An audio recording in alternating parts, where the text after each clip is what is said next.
नमस्कार। राजस्थान राज्य निर्वाचन आयोग द्वारा राज्य में पंचायती राज संस्थाओं पंच एवं सरपंच के लिए आम चुनाव करवाए जा रहे हैं। चुनाव 4 चरणों में संपन्न हो रहे हैं।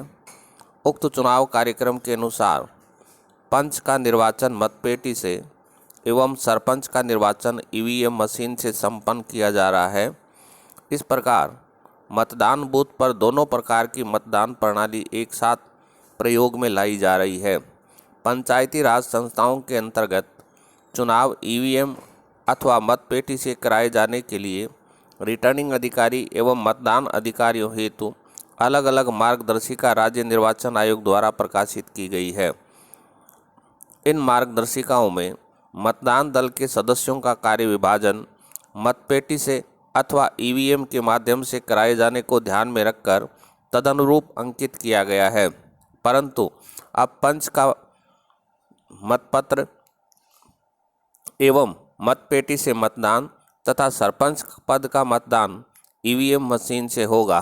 ऐसी स्थिति के कारण मतदान दलों का कार्य विभाजन बदल दिया गया है। निर्वाचन के लिए मतदान दल में एक मतदान अधिकारी अर्थात पीठासीन अधिकारी तथा 4 सहायक मतदान अधिकारी शामिल होंगे। आज इस वीडियो में राज्य निर्वाचन आयोग द्वारा जारी नवीनतम दिशा निर्देशों के अनुसार प्रथम सहायक मतदान अधिकारी के कार्यों पर प्रकाश डालेंगे। प्रथम सहायक मतदान अधिकारी चिन्हित मतदाता सूची एवं सरपंच के लिए सफ़ेद रंग की मतदाता पर्ची का प्रभारी होगा। राज्य निर्वाचन आयोग द्वारा विनिर्दिष्ट फोटो दस्तावेजों के आधार पर मतदाता की पहचान सुनिश्चित की जाएगी तथा उस मतदाता की बाईं तर्जनी पर अमिट शाही का कोई निशान है या नहीं, यह देखा जाएगा।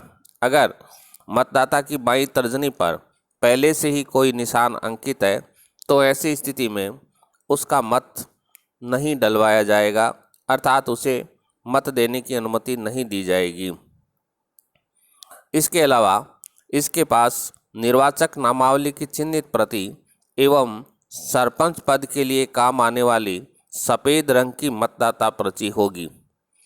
मतदाता की पहचान हो जाने पर यह अधिकारी मतदाता की प्रविष्टि के समस्त विवरणों को जोर से बोलेगा, जिससे द्वितीय मतदान अधिकारी और पीछे बैठे हुए पोलिंग एजेंट सुन सकें।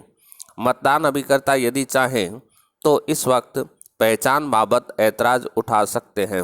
यहाँ ध्यान देने योग्य बात यह है कि सरपंच पद के लिए जो अभ्यर्थी चुनाव लड़ता है वह प्रत्येक बूथ पर एक मतदान अभिकर्ता की नियुक्ति कर सकता है, किंतु पंच पद के लिए जो अभ्यर्थी है वह मतदान अभिकर्ता की नियुक्ति करने का अधिकार नहीं रखता है।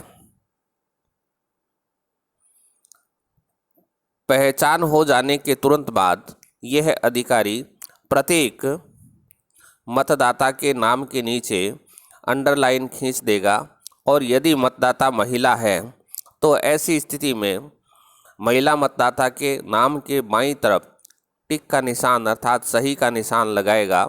यदि मतदाता सूची में थर्ड जेंडर के रूप में अंकित है तो उसके नाम के बाईं तरफ स्टार लगाएगा, जिससे मतदान के अंत में गिनकर ये पता लगाया जा सके कि कुल कितने पुरुष मतदाताओं, कितने स्त्री मतदाताओं तथा कितने थर्ड जेंडर मतदाताओं के रूप में अंकित मतदाताओं ने मत दिए हैं।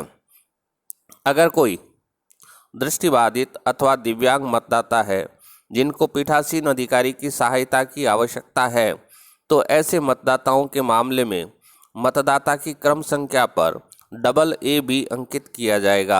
जिस मतदाता की पहचान भारत निर्वाचन आयोग द्वारा जारी फोटोयुक्त पहचान पत्र से होती है उसके नाम के आगे E अंकित किया जाएगा। मतदान समाप्ति के पश्चात उक्त प्रकार के अंकनों के आधार पर गणना कर सूचना एकत्रित की जाएगी। मतदाताओं का उक्तानुसार वर्गीकरण पीठासीन अधिकारी की डायरी तथा फॉर्म ऑफ स्टैटिस्टिक्स में भी अर्थात PS05 में भी किया जाएगा। साधारणतया प्रत्येक मतदाता उम्मीदवारों के बूथ से, जो उम्मीदवार मतदाताओं की सहायता के लिए बूथ लगाते हैं, उन बूथों से पहचान पर्ची लेकर के आते हैं, जिसकी सहायता से पहला सहायक मतदान अधिकारी निर्वाचक नामावली में उसका नाम ढूंढता है। पर यदि कोई मतदाता अपने साथ ऐसी पर्ची न भी लाए तो इस मतदान अधिकारी का ये कर्तव्य होगा कि ऐसे मतदाता का नाम ढूंढें तथा पर्ची न होने के कारण मतदाता को वापस न लौटाएं, वापस न भेजें। मतदाता सहायता बूथ जो अभ्यर्थियों द्वारा लगाए जाते हैं, उनके द्वारा जो पर्ची जारी की जाती है वह पर्ची सफ़ेद कागज़ पर मुद्रित हो सकती है और उस पर्ची पर केवल सामान्य विवरण ही अंकित हो सकता है। सामान्य विवरण में ग्राम पंचायत का नाम, निर्वाचन क्षेत्र की क्रम संख्या, मतदान केंद्र की क्रम संख्या एवं नाम, मतदाता का नाम, मतदाता सूची में मतदाता की वार्ड संख्या और क्रम संख्या। इस पर उम्मीदवार का नाम अथवा चुनाव चिन्ह छापना गैर कानूनी है, कानूनी अपराध है। पहचान स्थापित हो जाने के बाद पहचान पर्ची को फाड़कर कूड़ेदान की टोकरी में डालें, फर्श पर न फेंकें। मतदान बूथ पर बैठे मतदान अधिकारी, उम्मीदवार या उसका कोई निर्वाचन अभिकर्ता यदि चाहे तो इस स्टेज पर किसी मतदाता की पहचान को चुनौती दे सकता है, बाद में नहीं दे सकता। चुनौती अर्थात चैलेंज होने के बाद की सारी कार्यवाही पीठासीन अधिकारी द्वारा संपादित की जाएगी।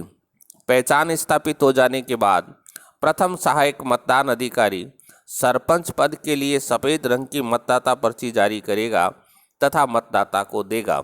इस पर्ची में 3 कॉलम बने हुए हैं। प्रथम कॉलम है, उसमें मतदाता रजिस्टर के कॉलम 1 के अनुसार निर्वाचक की क्रम संख्या, यह क्रम संख्या APO 2 द्वारा अर्थात सहायक मतदान अधिकारी द्वितीय द्वारा भरी जाती है। क्योंकि मतदाता रजिस्टर प्रारूप 12 है, वह सहायक मतदान अधिकारी द्वितीय के पास होता है। किंतु दूसरा जो कॉलम है, निर्वाचक नामावली में यथा प्रविष्ट निर्वाचक की क्रम संख्या, यह कॉलम क्रम संख्या एवं वार्ड संख्या से संबंधित है। इसकी पूर्ति सहायक मतदान अधिकारी प्रथम द्वारा की जाएगी। चूँकि यहाँ पर मतदाता सूची वार्डवार होती है, तो ऐसी स्थिति में सबसे पहले वार्ड संख्या अंकित करेंगे, फिर ओब्लिक लगा करके उस वार्ड में उस मतदाता की क्रम संख्या जो है उसे अंकित किया जाएगा। माना कि मतदाता वार्ड नंबर 3 का है और वार्ड नंबर 3 की मतदाता सूची में उसका नाम 121 पर अंकित है, तो ऐसी स्थिति में 3/121 अंकित कर देंगे। अंतिम जो कॉलम है, मतदान अधिकारी के लघु हस्ताक्षर, यहाँ पर सहायक मतदान अधिकारी प्रथम अपने लघु हस्ताक्षर करेंगे। इसके साथ साथ सहायक मतदान अधिकारी आयु वर्गवार मतदान करने वाले पुरुष एवं महिला मतदाताओं की संख्या की भी गणना करेंगे। इसके लिए आपके पास एक सीट उपलब्ध होगी। उस सीट में जिस आयु वर्ग का पुरुष अथवा महिला मतदाता मतदान करने के लिए आता है, उसे डिजिट को काट करके जो संख्या है उसे काट करके आप आसानी से है वो गणना कर सकते हैं। धन्यवाद, नमस्कार।